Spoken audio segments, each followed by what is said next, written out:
নমস্কার বন্ধুরা, আমি শুভজিৎ। আপনারা দেখছেন শুভজিৎ ব্লগস।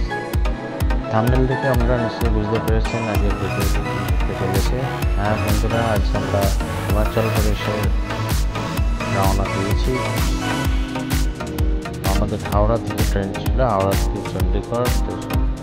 সঠিক সময়ে ট্রেন ছেড়েছে, তো আমরা হাওড়া থেকে চণ্ডীগড় দীর্ঘ 28 ঘন্টা ট্রেন জার্নি করে আমরা চণ্ডীগড় স্টেশনে নামি। চণ্ডীগড়ে যখন আমরা আসি তখন প্রায় 1:30 বাজে। এখানে আমাদের বাস রিজার্ভ ছিল, ট্রাভেলার বাস। আমরা বাসে করে আমরা পৌঁছাই কালকা স্টেশন। এই যে দেখছেন আপনারা, কালকা স্টেশন কত সৌন্দর্য আলোকিত করে রয়েছে। কালকা স্টেশন আমরা অনেকটাই তাড়াতাড়ি পৌঁছে যাই কালকা স্টেশনে। আমাদের এখান থেকে 6:30 নাগাদ আমাদের টয় ট্রেন ছিল। আমাদের এখন সময় থাকার কারণে আমরা এখানেই সকালে ফ্রেশ হয়ে যাই। তারপর আমরা 6টা পর্যন্ত আমাদের টয় ট্রেন ছাড়ে। যে আপনারা দেখতে পাচ্ছেন, আমরা টয় ট্রেন অলরেডি বসে পড়েছি। আরও যারা ছিল সবাই বসে রয়েছে। আমাদের টয় ট্রেন জার্নি শুরু হয়ে গেছে। সত্যি এতই সৌন্দর্য প্রাকৃতিক দৃশ্য আপনারা নিজের চোখে না দেখলে বিশ্বাস করবেন না।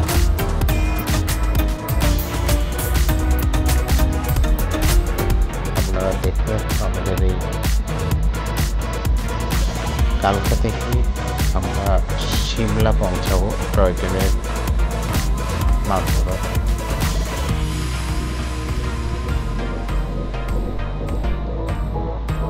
আপনারা দেখতে থাকুন, এনজয় করুন, আমরা এনজয় করি।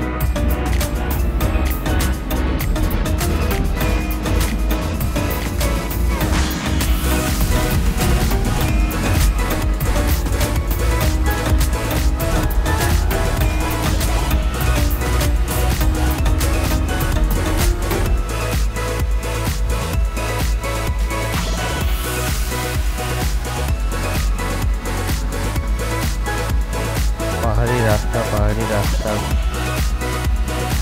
যেভাবে ট্রেন লাইন তৈরি করা হয়েছে, সত্যি খুবই ভালো লাগছে।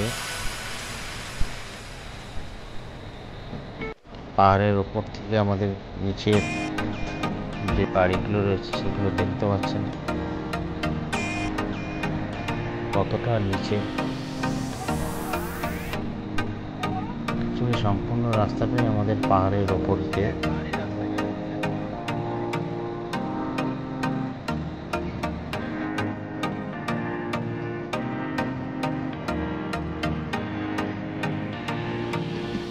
সারা রাত জার্নি করে, ট্রেন জার্নি করে আবার টয় ট্রেনে জার্নি চলতে তো অনেকেই ঘুমিয়ে পড়েছে, আপনারা দেখতেই পাচ্ছেন।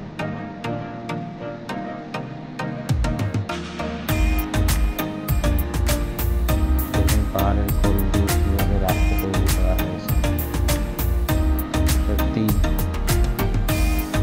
এতটাই সৌন্দর্য সত্যি চোখে না দেখলে অনুভব করতে পারতাম না।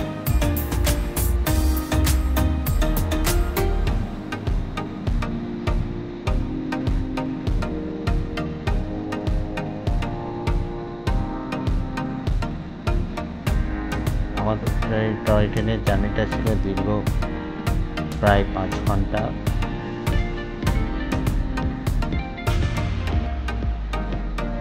কালকা থেকে আমাদের অনেকটাই টয় ট্রেনে জার্নি করতে হয়েছে।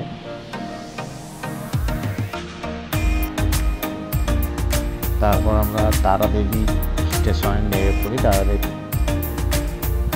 তো এরপর এখান থেকে আমাদের ট্রাভেলার গাড়ি রয়েছে, ট্রাভেলার গাড়িতে করে আমরা হোটেলে রওনা দিই।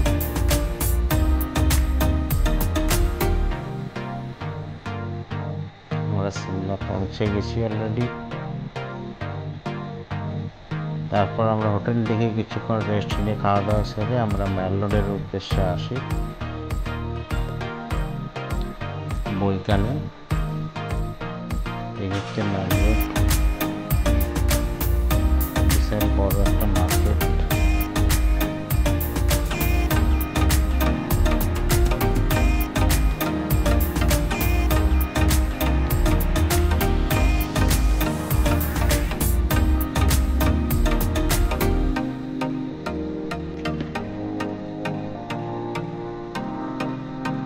এখানে প্রচুর হনুমানের উৎপাদ রয়েছে, আপনারা যদি আসেন একটু হনুমান সতর্ক থাকবেন।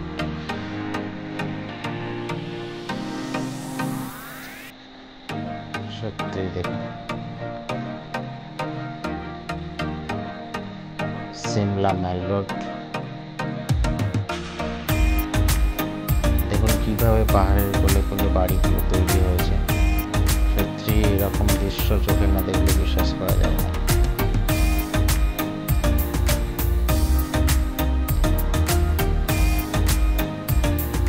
রাস্তার ধারে কিছু কাজ চলছে এখনো।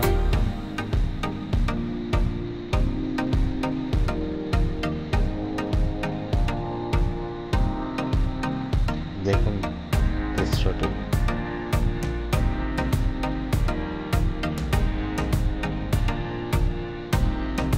ইন্দিরা গান্ধী স্ট্যাচু ম্যালের ওপরেই এখানে তৈরি হয়েছে এবং অটল বিহারী বাজপেয়ীর স্ট্যাচু একটি রয়েছে এখানে। তারই অপোজিটে চার্চ, সিমলা চার্চ।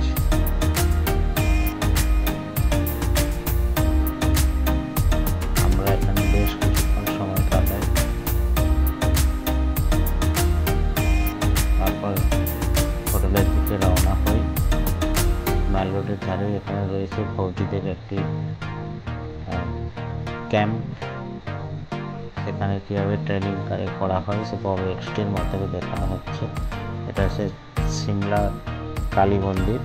তো রাত্রি হয়ে যাওয়ার কারণে আমরা এখানে সেই সময় প্রবেশ করি না, পরের দিন চেষ্টা করবো। এই হচ্ছে সিমলা রাতের দৃশ্য। সিমলা ম্যাল রোডের উপর থেকে নিচের শহরটা দেখা যায়।